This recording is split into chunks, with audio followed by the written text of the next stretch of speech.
ಕಾಶ್ಮೀರ ಲೋಕಸಭಾ ಚುನಾವಣಾ ಕಣದಿಂದ ಬಿಜೆಪಿ ಹಿಂದೆ ಸರಿದಿದೆ. 3 ಲೋಕಸಭಾ ಕ್ಷೇತ್ರಗಳಿಗೆ ಇದುವರೆಗೂ ಅಭ್ಯರ್ಥಿಯನ್ನೇ ಘೋಷಣೆ ಮಾಡಿಲ್ಲ ಬಿಜೆಪಿ. ನಾಮಿನೇಷನ್ ದಿನಾಂಕ ಮುಗಿದು ಹೋದರೂ ಕೂಡ ಅಭ್ಯರ್ಥಿಯನ್ನ ಘೋಷಣೆ ಮಾಡುವ ಗೋಜಿಗೆ ಬಿಜೆಪಿ ಹೋಗಿಲ್ಲ. ಬಾರಾಮುಲ್ಲಾ, ಶ್ರೀನಗರ, ಅನಂತನಾಗ್, ರಜೌರಿ ಕಣದಿಂದ ಬಿಜೆಪಿ ಪಲಾಯನ ಅಂತ ಸುದ್ದಿ ಬರ್ತಾ ಇದೆ. ಬಾರಾಮುಲ್ಲಾ, ಶ್ರೀನಗರ, ಅನಂತನಾಗ್, ರಜೌರಿ ಈ ಕಣದಿಂದ ಪಲಾಯನ. ಹೇಳ್ರಪ್ಪ ಯಾಕೆ ಅಂತ ನಮಗೆ ಗೊತ್ತಿಲ್ಲ. ಆರ್ಟಿಕಲ್ 370 ಸಕ್ಸಸ್ ಭಾಷಣ ಮಾಡಿದ್ದೀರಿ, ಆಯಿತು. ಈ ಸಕ್ಸಸ್ ನಿಮ್ಮದಾದರೆ ಅದರ ಲಾಭ ಪಡ್ಕೊಳ್ಬೇಕಲ್ವೇ? ತಕರಾರಿಲ್ಲ ಯಾರ್ದೂ ಇಲ್ಲಿ. ದೇಶಕ್ಕೆಲ್ಲ ಒಂದು ಕಾನೂನು ಇದ್ದಾಗ ಜಮ್ಮು ಕಾಶ್ಮೀರಕ್ಕೆ ಒಂದು ಕಾನೂನು ಅಂತ ಮಾಡೋಕ್ಕಾಗಲ್ಲ. ಎಸ್, ಹೆಮ್ಮೆ ಇದೆ ಅದರ ಬಗ್ಗೆ, ಮಾತಾಡೋಣ. ಆದರೆ ಆಫ್ಟರ್ 370 ರಿಮೂವಲ್ ಆಫ್ 370 ಆರ್ಟಿಕಲ್ 370 ಏನಾಯಿತು ಅಂತ ನೋಡಬೇಕಲ್ವೇ ಈ ದೇಶದಲ್ಲಿ? That's very important. ಇಲ್ಲೇನಾಗ್ತಾ ಇದೆ, ಆರ್ಟಿಕಲ್ 370 ದೇಶದಾದ್ಯಂತ ಭಾಷಣಕ್ಕೆ ಸೀಮಿತವಾಗಿದೆಯಾ? ಕಾರಣ ಯಾಕೆ ಇವರು ಸ್ಪರ್ಧೆ ಮಾಡ್ತಾ ಇಲ್ಲ? ಕಾಶ್ಮೀರದ ಜನ ಮನ ಗೆಲ್ಲೋದಕ್ಕೆ ಇವರಾಗಿಲ್ಲ. ಯಾಕಂತ ಹೇಳಿದ್ರೆ ಇಲ್ಲಿ ಪ್ರಶ್ನೆ ಬೇರೆ ಇದೆ ರೀ. ನೋಡಿ, ಆರ್ಟಿಕಲ್ 370 ಜಮ್ಮು ಕಾಶ್ಮೀರಕ್ಕೆ ಒಂಥರ ಬೇರೆ ರೂಲ್ ಇತ್ತು. ಒಂದು 3-4 ಫ್ಯಾಮಿಲಿಗಳು ಜಮ್ಮು ಕಾಶ್ಮೀರವನ್ನು ಆಳ್ವಿಕೆ ಮಾಡ್ತಾಯಿದ್ರು, ಲೂಟಿ ಮಾಡ್ತಾಯಿದ್ರು. ನಾವು ಅದಕ್ಕೆ ಅದನ್ನು ತೆಗೆದಿದ್ದೀವಿ ಅಂತ ಹೇಳಿದ್ರು. ಆಯ್ತಪ್ಪ, ಎಲ್ರಿಗೂ ಖುಷಿ.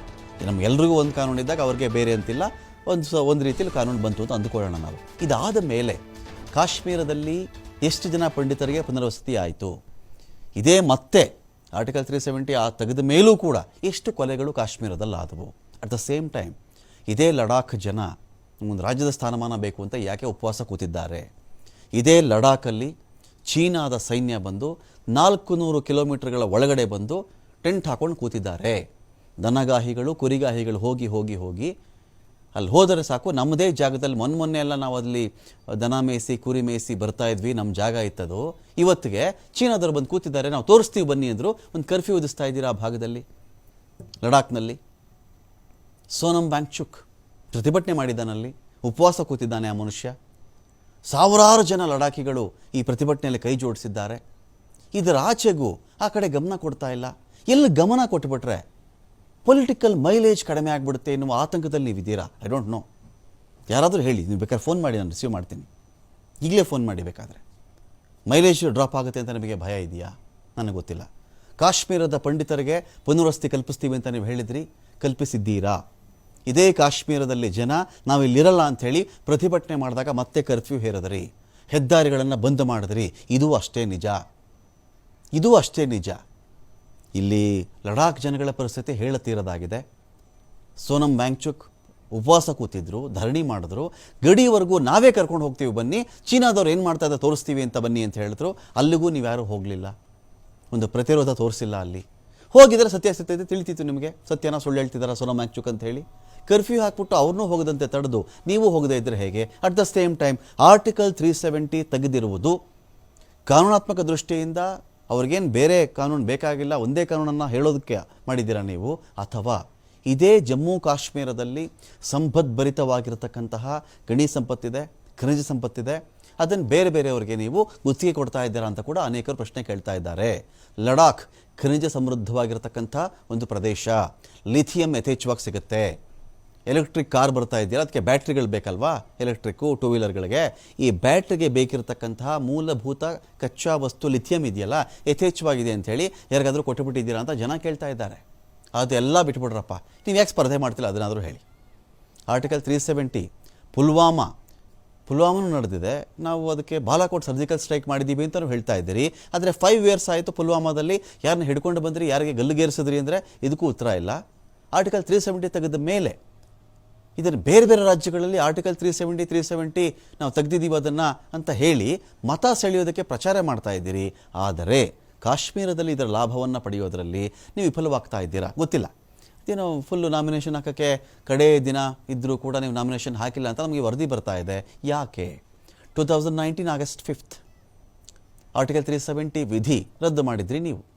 370 ವಿಧಿ ರದ್ದಾದ ಮೇಲೆ ಮೊದಲ ಲೋಕಸಭಾ ಚುನಾವಣೆ ಇದು. ಎಂಥ ಹುಮ್ಮಸ್ಸು, ಎಂಥ ತೇಜಸ್ಸಿರಬೇಕಾಗಿತ್ತು ನಿಮ್ಗೆ ಆ ಭಾಗದಲ್ಲಿ. ರದ್ದಾದ ಮೇಲೂ ನೀವಲ್ಲಿ ಅಲ್ಲಾಗಿದ್ದೇನು ಅಂದರೆ ಟಾರ್ಗೆಟ್ ಕಿಲ್ಲಿಂಗ್ ಜಾಸ್ತಿ ಆಯಿತು. ಯಾವ ವಿಷಯವನ್ನು ಇಟ್ಟು ಶಾಂತಿ ನೆಲೆಸುವಂತೆ ಮಾಡ್ತೀರಿ ಅಂತ ಹೇಳಿದ್ರಿ, ತಕ್ಕ ಮಟ್ಟಿಗಾಗಿರೋದು ನಿಜ, ನಾವು ಅಲ್ಲಿ ಹೇಳಿತಾ ಇಲ್ಲ. ಪ್ರವಾಸೋದ್ಯಮ ಇಂಪ್ರೂವ್ ಆಯಿತಾ, ಅದಾಗಿರೋದು ನಿಜ. ಅಲ್ಲಿನ ಜನಗಳ ಜೀವನ ಮಟ್ಟ ಒಂದು ಹಂತಕ್ಕೆ ಸುಧಾರಿಸಿರೋದು ಅದು ಕೂಡ ನಿಜವೇ. ಅಟ್ ದ ಸೇಮ್ ಟೈಮ್ ಅಲ್ಲಿ ಪೂರ್ತಿ ಶಾಂತಿ ಆಗ್ಬಿಡ್ತಾ? ಟಾರ್ಗೆಟ್ ಕಿಲ್ಲಿಂಗ್ ಇಲ್ವೇ ಇಲ್ವಾ? ಇದೆ.